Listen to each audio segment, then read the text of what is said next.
Welcome. Thank you for joining us for the February installment of the Friday Forum series. Before we get started, it is always my honor to share the university's land acknowledgement with our audience. This land, which is named for the Ute tribe, is the traditional and ancestral homeland of the Shoshone, Paiute, Goshute, and Ute tribes. The University of Utah recognizes and respects the enduring relationship that exists between many indigenous peoples and their traditional homelands. We respect the sovereign relationship between tribes, states, and the federal government, and we affirm the University of Utah's commitment to a partnership with Native nations and urban Indian communities through research, education, and community outreach activities. So thank you again, welcome. We're thrilled to have attendees from the university throughout the state and region joining us today. Friday Forums are a commitment by the University of Utah to the state and region in elevating national conversations and showcasing models of disrupting complicit racism. During each session, we will engage national thought leaders in discussions and provide opportunities for participants to share ideas on actionable items towards a diverse, equitable, and inclusive campus. Today's forum, Racial Equity and Philanthropy. President Watkins will lead a panel of leaders from some of the nation's largest foundations, funders, and organizations who will discuss the response to the lens shown on the current racial justice issues and share their thoughts on philanthropy's responsibility and role in anti-racism efforts. Before we get started, a few housekeeping items to keep things running smoothly. This event has two parts, the general panel discussion and concurrent tracks. Let's get started, hear us, and moving the needle with breakout sessions designed to share insights and spark discussions. When the general panel discussion ends, please join the track you selected at registration. And if you've not been previously registered for a breakout session, you may join one of the remaining open sessions until it becomes full. During the discussion, panelists will be answering questions developed that were previously submitted. And if you have any technological problems, please use the chat box to request assistance. And finally, before we introduce our moderator and panelists, we would like to thank our partners, the Office of the President, University Cabinet, University Marketing Communications, University Human Relations, University Business Auxiliary, Student Affairs, Domo, the Business Cloud, and Convene, our virtual meeting platform. And before I introduce our moderator and panelists, I'd like to, for those who have called in, to introduce myself and who's speaking. And I'm a light-skinned Latina wearing glasses and a beautiful queer pin. So if you're calling in, that is the voice that is speaking to you right now. Now, my pleasure in introducing our moderator and panelists. President Ruth V. Watkins, the 16th president of the University of Utah, has led the state's flagship institution to unprecedented heights. President Watkins' signature initiatives include degree completion, innovative student funding models, strong partnerships with community stakeholders, uniting the campus as one U to drive innovation, research, education, and operational efficiency, and addressing grand societal challenges such as mental health and interpersonal violence. I'd also like to take this space to thank President Watkins for her investment in the new Division of Equity, Diversity, and Inclusion, anchoring EDI in all that we do, and leading us into those spaces that are sometimes messy, always hard, but at the end, they are necessary to the work that we do at the University of Utah. My thanks to President Watkins. Our panelists today include Caroline Altman Smith.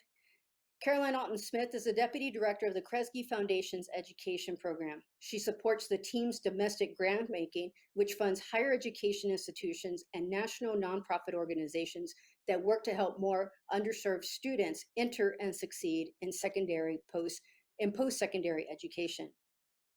Kym Eisner. Kym Eisner is Executive Director of the Craig H. Nielsen Foundation, which is dedicated to supporting both programs and scientific research to improve the quality of life for those affected by and living with spinal cord injury.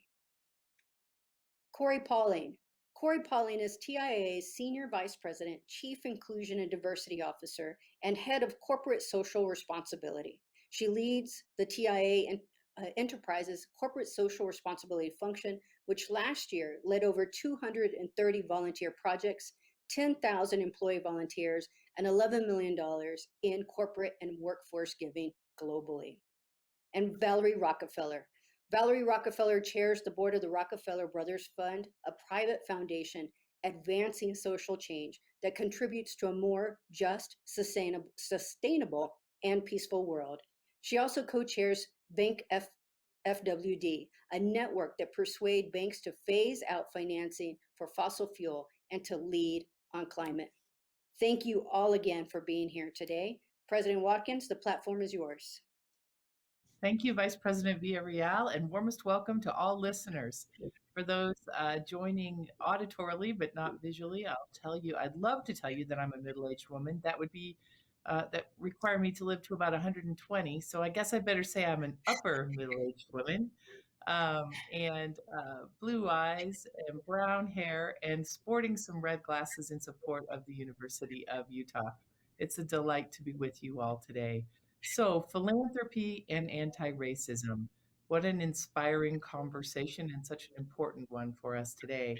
I want to ask a couple, at least, of our panelists to talk about higher education and anti-racism and philanthropy, the kinds of investments that philanthropists who are interested in an anti-racist agenda, what kind of investments do philanthropists want to make in higher education? And Caroline, because of your work, I think maybe it makes sense to start with you. Great. Thank you so much, President Watkins. It's truly an honor to be able to be here with all of you in 2D today. Again, my name's Caroline. I'm a freshly minted middle-aged woman, just turned 40 with brown hair and brown eyes, white woman calling in from Detroit. Have the pleasure of working at the Kresge Foundation, which focuses on helping low-income and students of color successfully get into and through college. And I certainly don't want to claim that we have completed our journey to become an anti-racist philanthropy. I think that is certainly the goal. Over the past couple of years, we have made a lot of strides working to center racial equity more fully in our grant-making strategies. Moving from the notion of improving college completion for all to specifically focusing on eliminating race-based gaps in college attainment. So we continue to get narrower in our focus, but I do want to admit we have tons of work to do, like so many other folks on the journey. I think when we think about, trying to do our small part with a fairly limited budget, fairly limited influence, nobody hired or elected philanthropy to do anything, right? So we have to figure out how to try to be useful sort of from the outside in. We focus a lot on policy and advocacy in our work in higher education, just realizing that at the end of the day, if we want everybody to have equitable access to opportunity to get into and succeed in college, we need to change a lot of the public policies that govern those routes into and through post-secondary related to student debt, affordability, transfer, all kinds of issues that we know really are barriers for many students, especially for low-income and students of color. And I would just mention too, we fund a lot related to encouraging college students to vote, nonpartisan voter registration drives and civic engagement, trying to ensure that college students' voices will be at the table in terms of making sure their perspectives are heard by policymakers and that their views are represented, knowing that each year that goes by, the demographics of America's colleges are getting more and more diverse. Such important themes, Caroline. I would say you heard Vice President Villarreal highlight our increases in graduation rate. I am happy to say that we are closing equity gaps, but we are not all the way there yet. And like most of our peers, we have work to do. I think the other thread I want to pick up from your comment is advocacy and policy work. There are, of course, our direct efforts with individuals, but equally important are efforts at systems change. So those are threads I bet that come up again in the conversation today. Corie, I might ask you to comment a little bit from your perspective about philanthropy and the kinds of interests in higher ed institutions that you have seen. Sure. And also want to extend my thanks for the invitation to join this group. I am joining also from Detroit, Caroline. I didn't realize you were here in my home state of Michigan. So we're a bit far away from Utah, but kindred in terms of our geography. So as was indicated, I am a TIAA. By description, I'm an African-American female. I have braids. They are sort of put up, you can't really see that, but if you were looking, you would note that. And I just turned 50, so I guess that makes me right in that line of middle-aged or not. I don't know where I am on that quite right now, but that's what you would know in regards to my age. On the question, though, I do want to kind of jump right to it. You know, reflecting on 2020, I would say that what was really groundbreaking about it is that it unearthed a desire to talk about anti-racism as a calling and an obligation, a responsibility of everyone. And it was born from tragedy and events that we would not have wished on anyone. The outcome of that was a space where we are talking more authentically about race than we ever have. We are talking about things in higher education in corporate America, and in a way that just did not happen. And so from that vantage point, 2020 was liberating in the sense that it allowed people to speak to their experiences and their perspectives in ways that truly has, I think, opened eyes. Many organizations, including philanthropist organizations, have been very intentional about capitalizing on this moment and not making it a moment. Basically saying this momentum will continue. This will be a movement, and they've been making those investments. And what I've been seeing from foundations and in working with our higher education clients is a desire to create real infrastructure around the concept of certainly of inclusion, diversity, and anti-racism, but this whole idea of what is equity. Because equity is sort of the promise of what inclusion stands for. It is that some of the gaps that we see in education and socioeconomics and healthcare, employment, that we are going to tackle those. And so from an investment standpoint, aside from the things that we've discussed, policy and advocacy, and different types of events and programmatic efforts, one of the most powerful things that I've seen is a real interest in jaw-dropping, eye-opening data. So really making an investment in influencing through data, because so often the work that we do is, and we meaning those in the inclusion and diversity space, so often it's described as a sort of a moral, a moral focus. And what we know today is that there's debate about whether this is the right thing to do. And if it is the right thing to do, how do you go about doing it? There's not general agreement on that. But what we can all agree on is the data demographically showing very disturbing trends, inequities that were revealed through the pandemic and otherwise last year. And so an investment in really being able to talk objectively about what are the true indicators of the differential experiences occurring nationally, even globally. There is more of an emphasis on being able to articulate that with precision than I've seen. And I think that when you are able to approach this discussion using objective data, you are able to get those who aren't really clear on, you know, what is this really, or what is my role in it, or do I really understand it, do I really even believe it exists? It's hard to argue with data.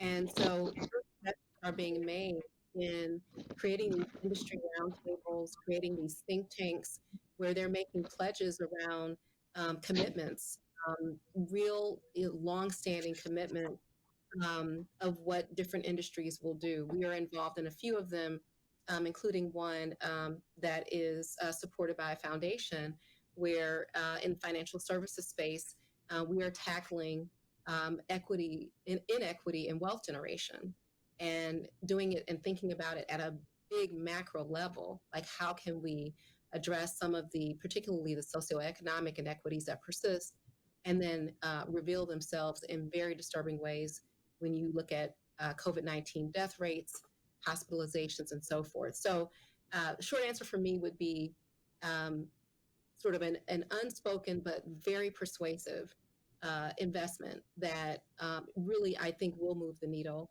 is making clear through data why this is something that we all have to sort of understand and play a role in trying to solve. Thank you so much, Corie. And absolutely, the events of the past year, the tragic events, and the what has been revealed through the pandemic and data and evidence around the pandemic show us so much about the work that is ahead and is now. I want to turn to Kym a little bit. We are very proud at the University of Utah to have last year opened the Craig H. Nielsen Rehabilitation Hospital. The foundation that Kym leads generously supported this effort. It is a world-class facility for individuals who've experienced disabling conditions and their families. I think for a long time, disability has not been a central part of the inclusion conversation. Kym, comment a little bit on the role that philanthropy can play in making sure that disability is not excluded from this conversation and is recognized as an equity issue as well. Well, thank you again. As Caroline and Corie have said, thank you for having me. I'm not calling in from Detroit. I'm calling in from Los Angeles, but I am kindred with Corie because I also just turned 50, the new 20. I am a white woman, middle-aged, with curly dark hair, sitting in my closet office at home in a peach shirt. And I appreciate the rest of the panel and their willingness to describe themselves, because it is also a way to include everyone that is participating in this conversation. And I want to, I hope that we can follow that practice as a group and individually going forward. 5 years ago, when I would be a part of disability inclusion conversations, we would talk about race and ethnicity and sexual orientation, and rarely was disability a part of that discussion. And so I think the role of philanthropy, that is changing, thankfully. And the role of philanthropy is to be willing to raise it, to have that conversation and open people's eyes to what they're not seeing. It wasn't a bad thing or done intentionally to exclude. I just don't think people really thought about it. There is a group of national funders that have come together to form the Disability Inclusion Fund to help educate other philanthropists, other organizations about what disability inclusion means and how we can take our first step in disability inclusion. And much like what we've done to inform others about anti-racism and how we need to change our language and what we can do to advance ourselves, disability inclusion is the same thing. And I think the first thing that we can all do is not be afraid. You may not have the perfect language. You may not be an organization focused on anti-racism or disability, but that doesn't mean you can't help move the needle by taking that first step, having that first conversation, owning what we don't know, going to our friends, our peers, whether it's a classmate, a colleague, a fellow philanthropist, an educator, and saying, asking the questions so that we have the tools to do what we can to move forward. So again, whether it's including someone with a disability or talking to a friend or colleague that has a different background, sharing each other's stories and being willing to be vulnerable and help each other learn about what we don't know and move forward, whether we're talking about the classroom, on campus, or with fellow philanthropists. It's the same sort of conversation, and it's the responsibility of everybody. Thanks, Kym. And I know the Craig H. Nielsen Foundation has worked with scholars, researchers, clinicians at the University of Utah to help us advance diversity and inclusion in really primarily healthcare related initiatives. Can you talk just a little bit about how the university has been able to engage and attract support from the Nielsen Foundation? I think the university has done a great job at being creative and innovative, and again, saying this is what we're really good at. This is what we don't know or where we don't have a foothold in the space. How can you help us get there? And that transparency and candor and willing to collaborate are perfectly aligned with the Nielsen Foundation. And so again, I think not just the Nielsen Foundation, but any philanthropist, when you see an organization that is willing to evolve, our responsibility is to take a risk to an extent and help them get there. So again, this journey to inclusion for all and equity for all is easier to get to. As philanthropists, we can take that risk financially in a much more, it's easier for us than it would be for the university. And at least from our perspective and the values of the Nielsen Foundation, it's our responsibility to take that risk. And you've done a great job. We appreciate the investment in those risks. And it's really, your comments are a good segue to thinking about research and data as part of dismantling racism. Caroline, I might ask you to talk a little bit about your role, both in investing in research that helps drive change and dismantling racism, and the work you've done as part of your role in grant makers in education. I understand that you did a survey pertinent to this topic. So I'd like to ask you to talk a little bit about both of those things, if you would.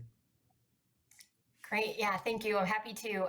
I'll start with the second part first, if that's okay. I do have the privilege of chairing the board of Grantmakers for Education, which is a large national affinity group comprised of several hundred education foundations. And we did a survey at the end of last year, basically trying to get a handle on what education grantmakers across the whole pipeline of education funding really saw on the horizon as the most critical needs in the sector. And we asked them to select really the overarching thematic area for the next 1 to 3 year window that they would be focused on. And a plurality of them, the largest group chose racial justice as a really defining concept for them moving forward. And we did this survey at the end of 2020. I do not think you would have seen that answer at the end of 2019 or the end of 2018. I mean, it's certainly quite indicative of the racial reckoning that began last year and has continued this year. And I think also emblematic of the growing prioritization over the past couple of years of racial equity more generally. I think a lot of folks, as I mentioned, like us, who have really, I think, made solid progress on the racial equity front are also kind of stepping back now and doing some soul searching to try to think about what does it mean to move from a racial equity frame to a racial justice frame in our work. And that certainly might point us in the direction of different types of partners, different types of funding structures, et cetera. On the research front, we do fund a fair amount of research. And as I mentioned, kind of in conjunction with our policy and advocacy work, funding good policy research, I think, is a very useful strategy because, as Corie said earlier, it's hard to argue with data, right? And we know that policymakers have to deal with a very wide range of unbelievably complicated issues when you think about the challenges that are facing our country these days. And so being able to get good, solid, evidence-based information into their hands to inform decision-making around how to craft public policies that do try to dismantle systemic racism and address the needs of long marginalized communities is a very valuable contribution. So I would just encourage certainly, all researchers, no matter what they're researching, think about who you're bringing up behind you, the pipeline of students that you're training to be the researchers of the future. We want them to look like the country as a whole, right? We want to have research agendas that are really centered in what it will take to get real about the fact that what kind of work we have to do to create a more just and equitable society. So I would encourage folks not to shy away from studying the impacts of race and racism on the whole host of social issues that I know all of us are trying to address in our own way in our work. Thank you. Well, we know that large numbers of Black STEM graduates are coming to us from historically Black colleges and universities. The record is strong from HBCUs for the work they do, and that leads me to you, Valerie. The Rockefeller Brothers Fund has a long legacy in addressing racial issues, including support of Spelman College, one of the country's leading HBCUs. Share a little bit of the history of how that came to be and what has been done there. Thank you so much. It is an honor to be here with all of you. Of course, I'd always rather be in person at the University of Utah, but this is this is great for now. And just for sort of visual context, I'm in my little cohort here. I turned 50 on April 1st. And as I told my 3 adolescent children this morning, I get better every year. So they should be really excited for that. And I have brown hair. I do work on primarily environmental issues, but I am not fully embracing nature that way yet. It should be gray, but it is in fact brown. And I am white, even more so because in epically bad planning, I'm sitting right in the sun. So I am even whiter than I am normally, and I'm wearing a black turtleneck, as I have to admit I almost always do. So thank you very much for the question. The Spelman College is one of the aspects of the Rockefeller philanthropic legacy that we are most proud of, and that I have been very closely involved with Spelman for a long time, because there's no greater way to change society than to prepare leaders. I find this enormously reassuring. We don't have to have the answers.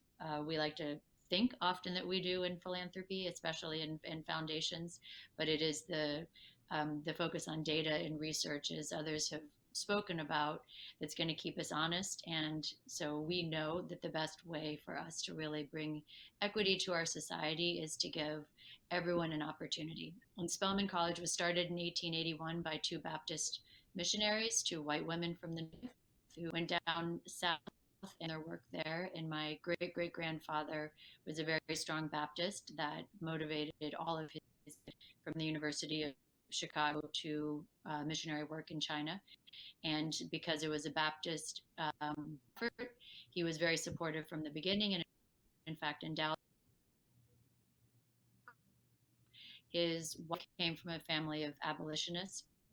And so it's called Spelman College after his wife and her sister, who were the Spelman family, who were a very active family. These were 2 women also who were teachers. There are a lot of Lucys in my family. There's Lucy and Laura Spelman. My own daughter's name is Lucy, from this tradition. So although it started from a religious impulse, families continued to stay involved, because this is the way to change society, again, is through the kind of students who are being educated at Spelman and going on. We are the #1 producer of Black female PhDs. 2/3 of our students go on to graduate school. Most students who cannot finish Spelman is because of financial aid issues, another aspect of inequality that we need to work on. Obviously, it's getting worse and worse over time. And part of Spelman that I love is, if you look at our graduates, including Stacey Abrams, who she was the president council when I was chairing the student affairs committee, and she has not changed one bit since she was an under Spelman. But that is just an example who is a leader who comes out to change. This is another theme that I've heard from my fellow panelists today. How do we go down to the roots of the society that we're trying to change, and look not just at outstanding individuals, but also the systems in which they're functioning? Thank you so much, Valerie. And I might ask you just to follow up in a little bit more detail on what an amazing history of Spelman College, which I should have known, but I did not. So thank you for sharing that. What do you see as some of the most significant grant opportunities now, and other panelists could comment on this too, for those doing research and community engaged work related to racism and anti-racism, in fact? Are there things you'd want to tell our participants today about? Maybe I'll just continue, if that's all right, and then I'll be quiet, no promise. So at the Rockefeller Brothers Fund, we started last year a racial justice initiative. And we have long had in our grant making, which is around peace building, sustainable development, and democratic practice, we've long given preference to grantees and to grantee organizations that are small and led by underrepresented minorities. We also, on a side note, we invest our endowment aligned with our mission. So we only have 0.3% fossil fuels at this point. And we also invest with a gender and racial equity lens. So we have a goal of getting up to 30% of the funds in which we invest being led or owned by women and underrepresented minorities. So again, you have to use every single asset you have to try to accomplish your mission. So with the Racial Justice Initiative, though, a new thing that we're doing is going to be more research focused, to pick up on Caroline and Corie's points here, because we don't fully understand the causes of the ongoing racism, particularly in democratic practice. We put a lot of our resources into voter suppression, researching the lawsuits against voter suppression into what are the most effective ways of changing it. Again, as I believe it was Kym that just said, philanthropy really should be like risk capital. So what we need to be doing is going to places like Georgia, as we did, and putting money into what type of civic engagement, what type of community organizing really does lead to full democratic practice. And in terms of other work that we're doing, we support the infrastructure around the Black Lives Matter movement because, yes, of course, there is a lot of individual freedom and there is a lot of flexibility in how the BLM movement has developed. That is part of its strength and charm. But there's got to be infrastructure. We all know that, not just in more sort of institutions like we're in, but you have to have people who are offering professional development, setting up communications channels, helping with funding, whatever we can do behind the scenes to let the leaders themselves use their voices and not be less effective, frankly, because they're having to divert their energy elsewhere. So I'm a big believer in infrastructure, I suppose. Thank you. Very helpful. Yeah. Go ahead, Corie. I would add to that. Sure. Thank you. I would add to that first that my daughter is a freshman at Spelman and an aspiring doctor, doing very well. Did her first semester virtually and is now on campus and enjoying life. So I can attest to the wonderful experiences the school provides. But to answer the question, obviously at TIAA, we are a financial services organization. And as we look at the opportunity presented by the twists and turns of 2020, we launched our platform called Be the Change. And Be the Change has really taken root in our organization, both internally and externally. Externally, an area of focus for us really is thinking about financial wellness and higher education as being important root causes for the inequity that we see that led to both the disproportionate impact of COVID-19, as well as what we all saw in the racial reckoning that emerged from the George Floyd killing and that history, how that came to life. From a root cause standpoint, as we think about financial wellness, as we think about education, those really are at the heart of the gaps that we see that then take root later in life, whether we're talking about housing, whether we're talking about healthcare access, whether we're talking about college, whether we're talking about financial wellness in terms of retirement savings. The vulnerability from a financial standpoint in Black and Brown communities in particular is overwhelming. And again, going to data and influencing through data, it really does create a call to action to understand this and how systemic it is, and then to do things about it, to really put infrastructure based strategies around it. Just to throw out some of the statistics for those who don't know, in terms of what we saw last year, the Black and Brown community, in terms of representation in frontline jobs, 17% representation in frontline jobs, but at 12% or less of the U.S. population. So overrepresented in the jobs that had to keep working, did not have the benefit of working from home, and exposed their families to the risk associated with COVID-19. Take that further, a study by McKinsey showed that in order for that representation to translate into managerial positions, it'll take 95 years for Blacks, for example, to get to 12% representation in managerial ranks in an organization. Right now, they're at 4%. So it would take generations for that community to get to the level of management where there isn't that type of financial vulnerability.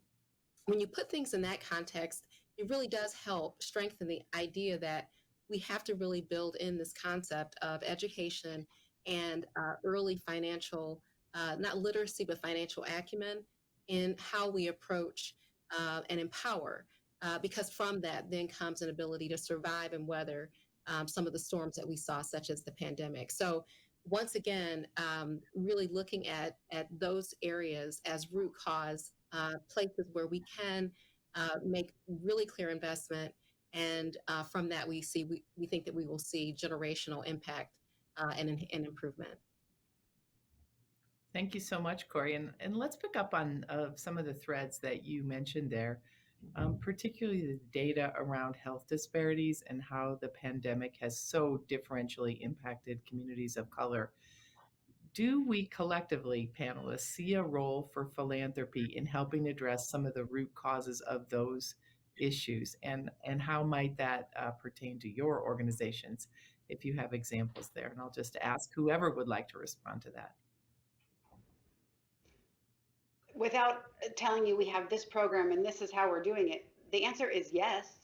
We are all responsible for this. This is whether we're talking about systemic change, or I've heard the words pipeline and evolving systems and all of these different things. We are sitting in a position of privilege, and whether that means as philanthropists we're changing some of our programs to allow for more access, to allow for additional opportunities to whether it's financial wellness or education, as Corie was mentioning, or the ability to gain that education, to have access to healthcare. We all have to be responsible. So it's not a very articulate answer, but I'm sitting here listening to you, Ruth, and thinking, oh, of course we have a responsibility. And whether they're small little steps for us, that would be, making general operating support available so that people that are uninsured can gain access to healthcare and programming within some of the grantees and programs we have across the country. That's not enough. That's a baby step. How do we use our voices with policy and advocacy and the shifts that are happening with Medicare and Medicaid and all of these it all starts to snowball together. So I don't want to take too much time because I don't have anything concrete other than a passionate, we better. It's our responsibility. Yes, and certainly universities have a critical role in this area. Education is such a key to employment and lifelong earnings and outcomes. The benefits accrue, though, when people complete their degrees, not when they start and do not finish college. So there's effort here for all of us, and also with the large academic medical center, access to consistent healthcare is so fundamental. I know a lot of Valerie's work around the environment. We know there are inequities in access to everything from healthy environments to green space. So there is work, I think, for us all. Caroline, maybe you were going to make a comment there as well. Yes, I would. Thank you.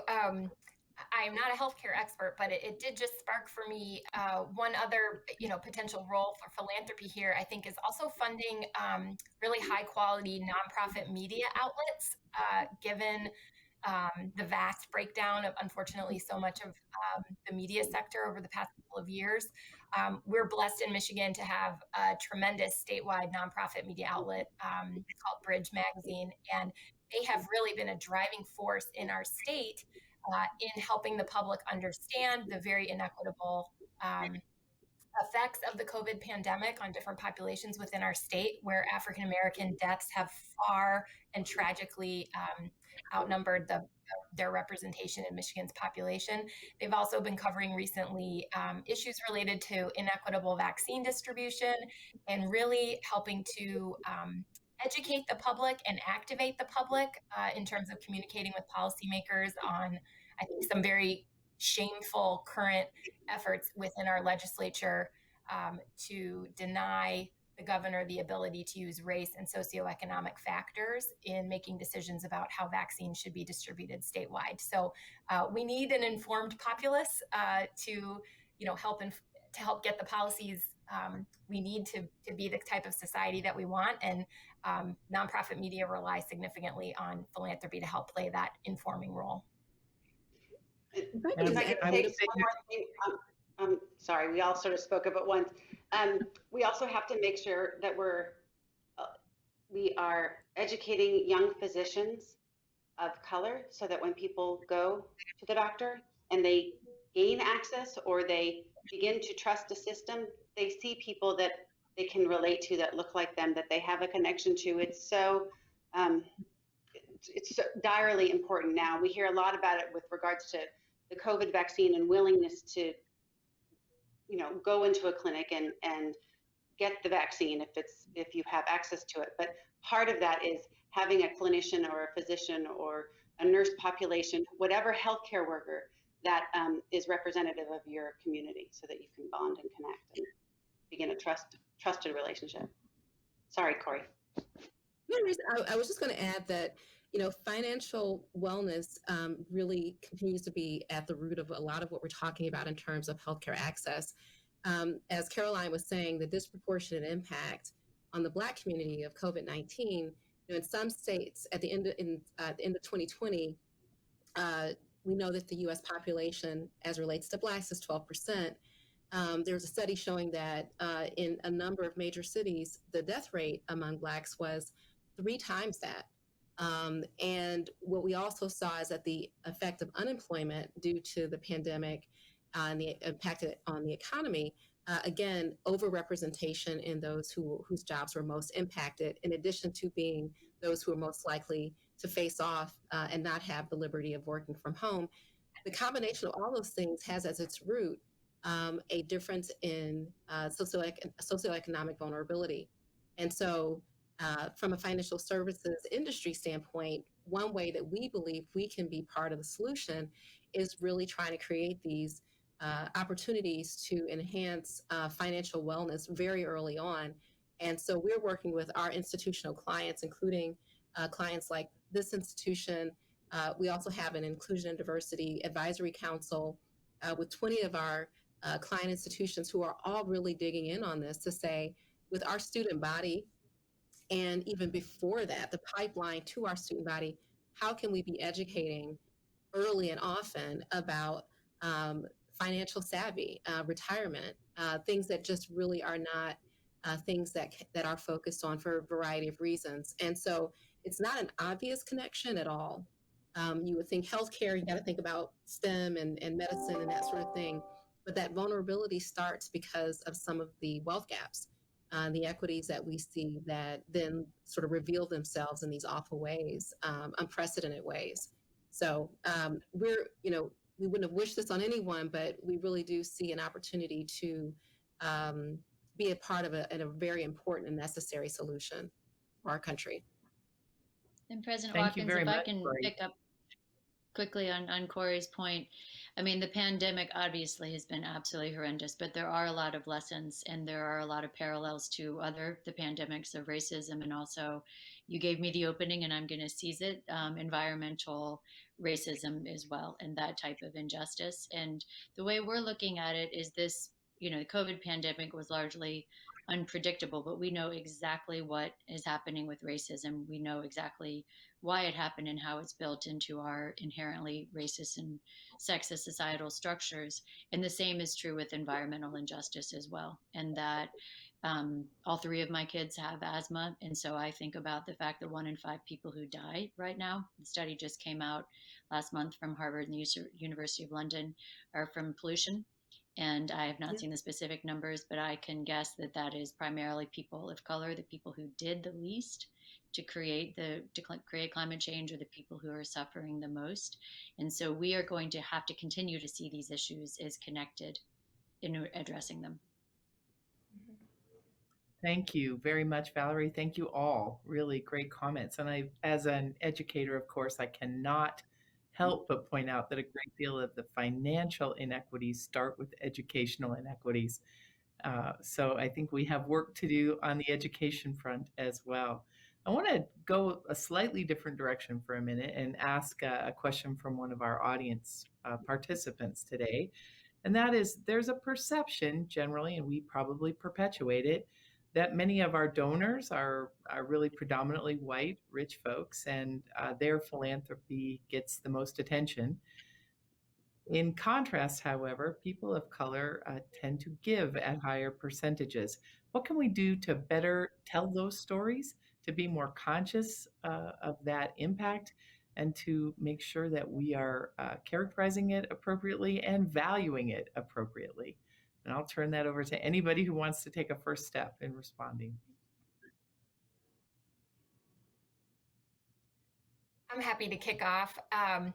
It's a great question, and it reminds me a little bit of, sometimes the issue that comes up within departments that are eager to diversify their faculty and have this very well-intentioned question of like, well, how can we get more diverse faculty? And it's like, well, hire more people of color if you want a more diverse faculty, right? And same with how can we tell these stories? Go out and look for the stories and tell them, feature people of color in your alumni magazines, develop giving circles for your donors based on certain identities and affinity groups where there might be interest.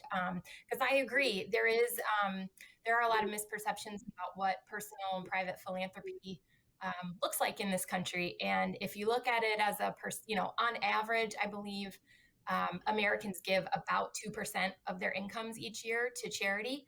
But for lower income people and for many people of color, they actually give a much higher percentage of their income to charity than others. So I love the thrust behind that question of wanting to shed more light and to celebrate the generosity that so permeates so many communities of color, and looking for ways to lift that up and to inspire more giving collectively, I think is a very worthy goal.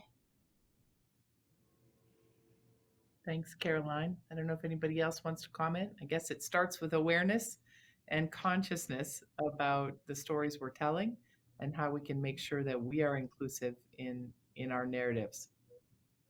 Absolutely. So Caroline, Kym and I keep you go moving first. on. Sure. I would just offer that I think that, and I hate to be a broken record here, but one of the things that I think is at the heart of that question is not so much the proportion against our overall earnings, it's the amount.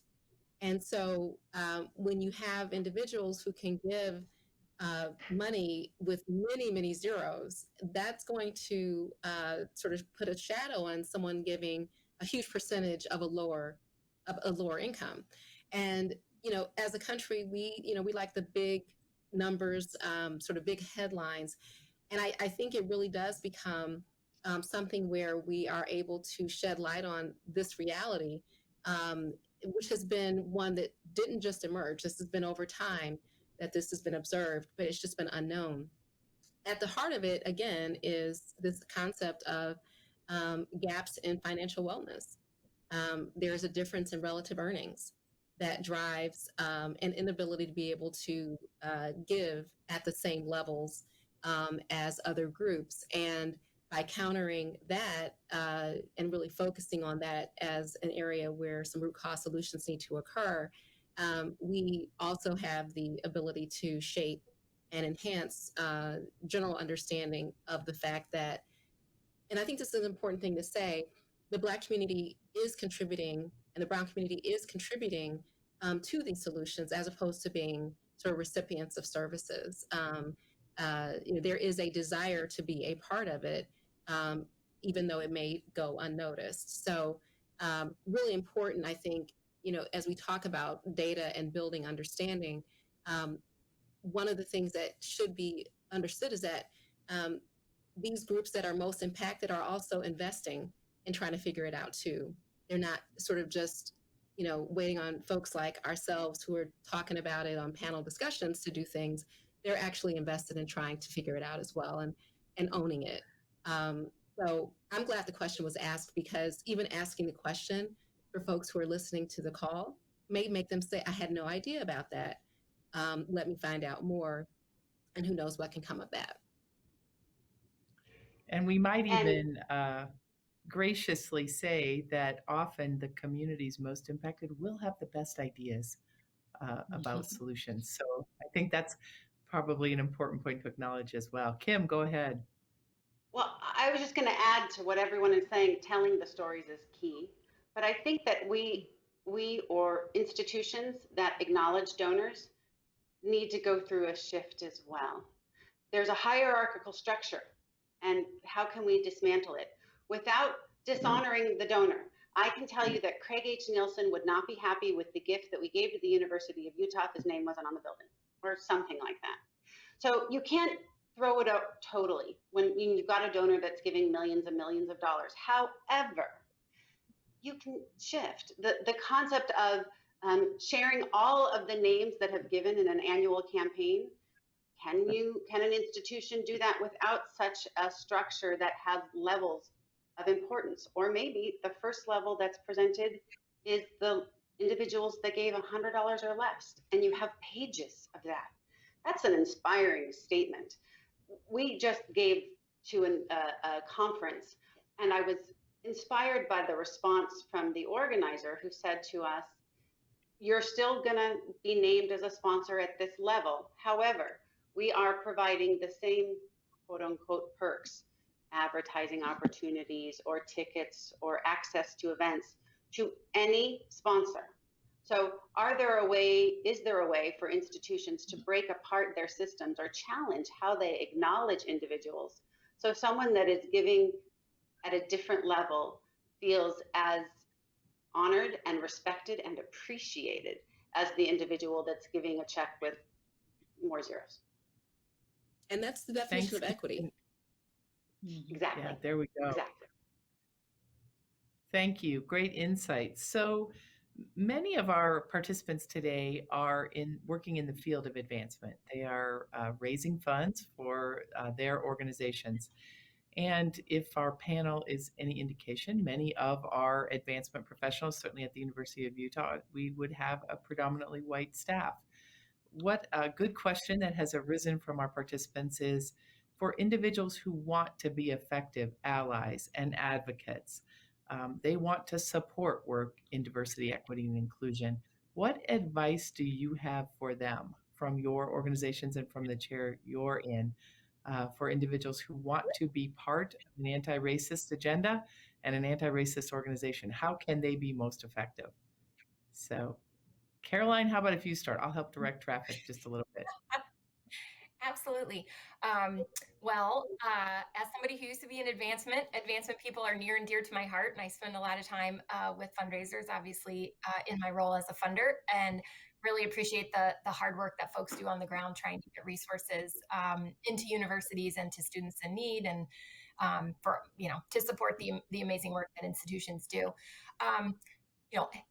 After the past year that we have all lived through, if folks have not been doing deep soul searching about what type of work they want to do in the world and what type of difference they want their life to make into helping make this a better society for all, they haven't been paying attention, right? It's hard for me to imagine anybody has gotten through this time unscathed with really taking a look in the mirror and saying, like, whoever I am, whatever my identity is, how am I showing up and what am I doing to work towards creating the type of society that we all want to live in? And so from wherever you sit, there is so much agency to work on that issue. And I think for folks that are in a position of asking for resources, working with donors, to really take on that mantle, to make sure that they're well educated on anti-racist principles, that they're not just fundraising for, DEI work off to the side of their desk, but that actually principles of racial equity and racial justice are embedded ideally in every conversation you have with donors about any topic, right? Sadly, there is no topic that is untouched by structural racism in our society. So whether you're talking about healthcare needs, whether you're talking about a research agenda, whether you're talking about scholarships for students, bringing this to the fore and really taking ownership over helping educate donors about these issues too. Not sitting back and waiting for donors to bring it up, but making it clear that this is part of the values of the university, and that it's guiding the university's giving and fundraising strategies and priorities, and looking for that good fit. Thank you. Let me just ask, does anybody else want to comment here? Valerie, looks like you're leaning in a little. Yeah, I am. We are, I'm on the board of Teachers College, and I was just going over our final draft today of our renaming protocol, because we have to rename a building, and we realized that we had never laid out exactly what the restrictions should be. And what we realized through the process of it is an opportunity to reassert your values. It is not about erasure. It is not about erasing history. So you should have some way of explaining what the name was before and why it now has a different name. And it is also this complicated question of when does it have to be attached to money? And when is there sometimes that, you have a statement of values that you're making in the naming of something that will, I have to admit, I joke that I spend 90% of my social life fundraising. It's actually kind of true. But everything should be an opportunity to bring more resources to the institutions and to the causes that we care about, of course, but everything could be a value statement at the same time. Thank you so much. Well, I think we are about ready to turn back over to Vice President Mary Ann Villarreal as we wrap up. But let me just say a warm thanks to our panelists. You have been stellar, really offering such insight for all of us and inspiration. Corie, Kym, Valerie, Caroline, thank you for your insights, your time, and for what you do to support an anti-racist and an equitable and inclusive society for us all. Vice President Villarreal, back to you. Wow, I don't know that I can give any proper closure to today's forum. And I imagine that for my colleagues who are participating, there's much to continue in the conversation. Certainly, we could keep this conversation going. I just want to say thank you so much for your time and your expertise to today's panel. We are just thrilled to continue to partner with our friends in philanthropy and our friends in advancement. I'm very fortunate to work with Vice President Heidi Woodbury, and as they create and move forward on a task force within advancement to examine these questions as well. So I know we will take what you have shared with us today and build that upon what we've already put as part of our foundation. I want to thank everybody for joining us. I hope that this conversation has been as insightful and as well, not just thought-provoking, but posing your own challenges about what it is that is in front of us that we do together. We do welcome your feedback on the Friday Forum. All of you will receive a survey. We welcome your feedback as we grow and think about the next year for our Friday Forum series.